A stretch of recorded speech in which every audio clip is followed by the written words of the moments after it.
All right, everybody. So I have a ExMark Quest series, E-series. It's got the new Kohler 7000, 7000 series 22 horse. If you look at the instruction pamphlet or the maintenance pamphlet, it gives a weird, absolute weird drawing of this engine, and it's not real straightforward. Now, pardon me, it's dusty. My garage is a complete mess, but the oil filter is down here, and it's not easy. You know, if you drip any oil, you're gonna have a mess, because it's not easy to get into. Also, over here, I believe this is the drain plug for it. So after I've disseminated everything, it looked like, you know, there was one instruction to pull some tubing and everything else, and I'm like, that doesn't look right. And I'll show you the operator's manual here. Here's the operator's manual, and get over here to the maintenance section. So there's a couple of different maintenance areas.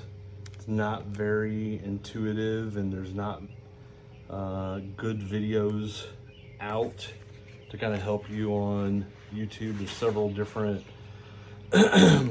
engines, the Quest series.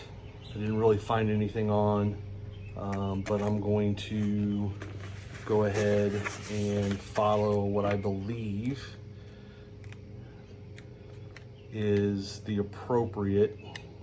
If you look here, here's one of them.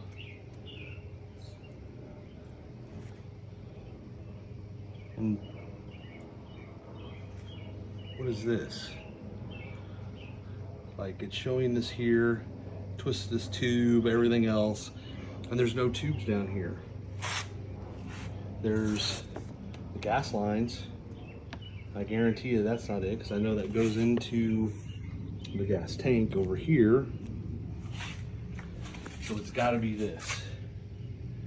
That's got to be the line. So it gives this. It doesn't show that this figure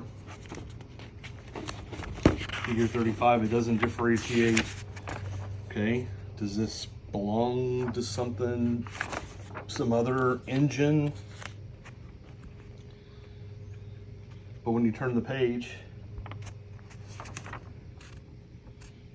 over here, keep turning the page. I'm on page 45 now. And another section, changing the engine oil. It doesn't say in here, does this apply to another engine? You know what? But if you look here, I believe that particular tube is that. So a little confusing. This is my first oil change on this. I've got the filter that I need. I've got the 2 quarts of oil, but just so you know, some ExMark models have a Kohler 7000 22 horsepower engine with that serial number and KT number, KT725. That shows there's a drain plug by the filter. Well, this one doesn't have any drain plug by the filter, none. Okay, nor on this side. So it's got to be that tube. So If it's any different, I'll update you, but for the most part, I think that's where you start.